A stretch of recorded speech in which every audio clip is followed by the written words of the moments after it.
Ah,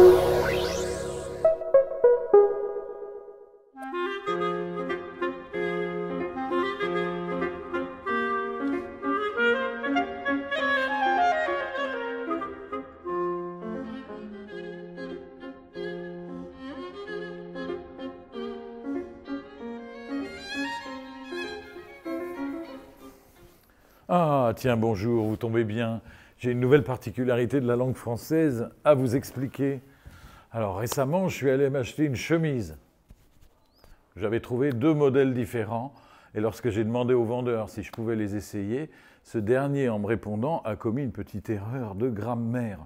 Alors, nous allons voir ensemble le problème dans sa phrase. Sa phrase était « Monsieur Pascal, la 2e chemise a l'air trop grand pour vous. » La chemise a l'air trop grand. Qu'est-ce qui cloche?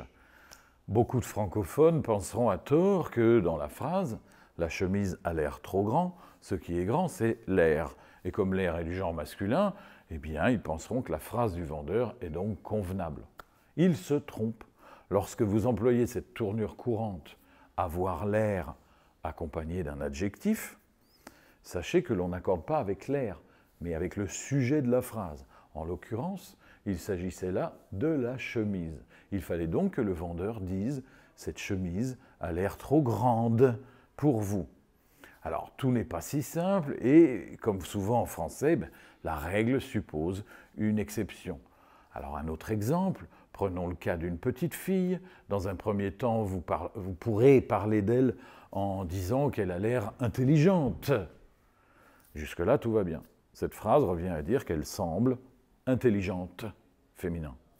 À présent, si vous souhaitez la comparer à sa maman, qui elle aussi est intelligente, vous ne direz pas que cet enfant a l'air intelligente de sa maman, mais cet enfant a l'air intelligent de sa maman.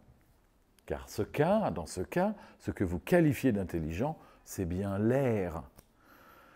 Vous avez l'air perdu, cela a l'air difficile pour vous, mais ne restez pas sur un échec et n'hésitez pas à réécouter l'explication. En attendant, je vous dis à bientôt pour un prochain Qu'est-ce qui cloche? Au revoir.